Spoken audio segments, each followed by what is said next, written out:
اسلام اس کی اجازت نہیں دیتا.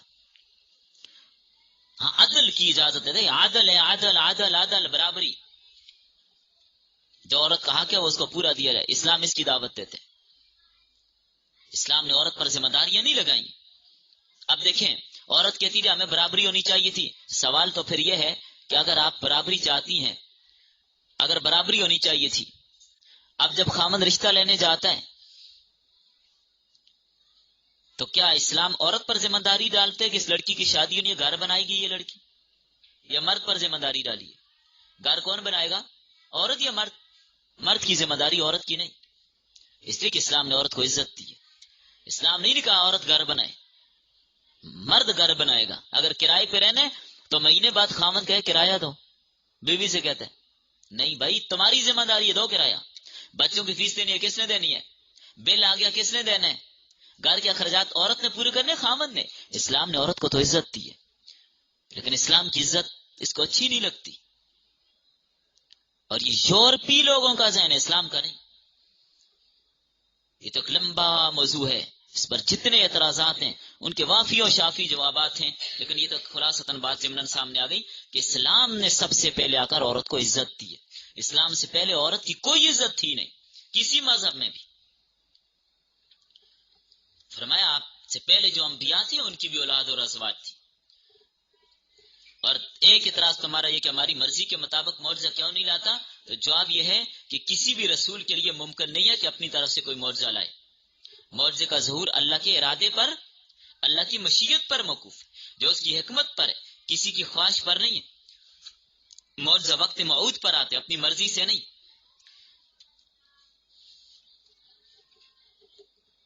باقی اللہ کے ہاں ایک کتاب میں درج ہے کس نے کتنا وقت رہنا ہے اور کب تک رہنا ہے اور کیا کچھ کرنا ہے. اللہ کے ہاں سارا طے شدہ اور لکھا ہوا.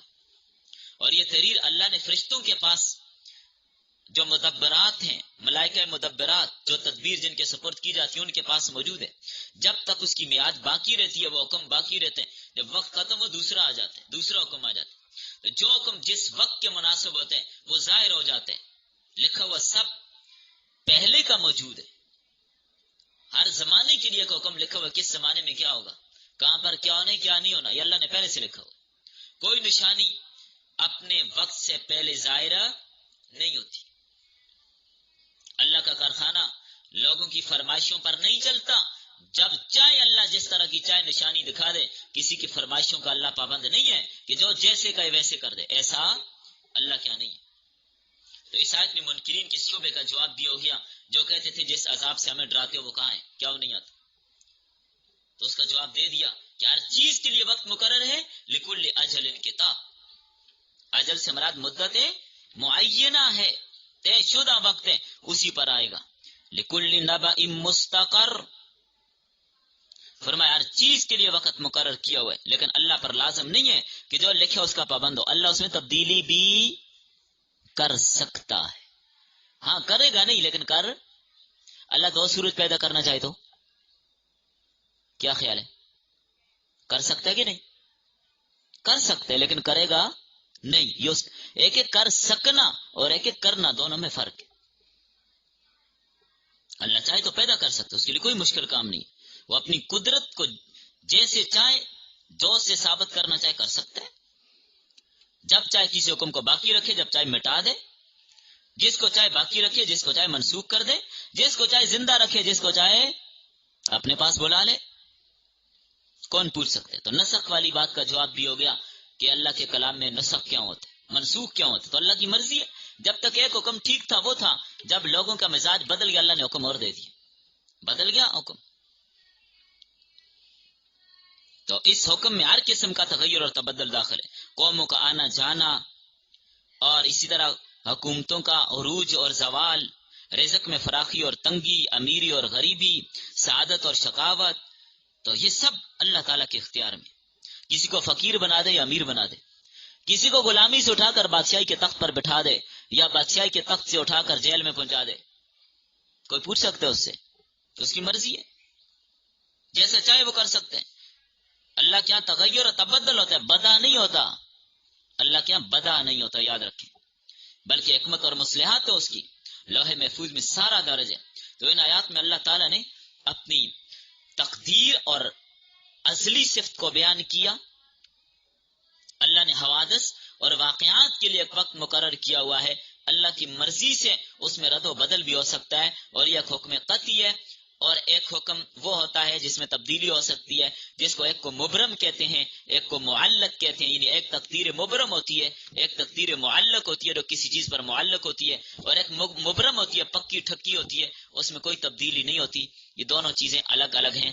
باقی اسی حوالے سے انشاءاللہ مزید کل کے سبق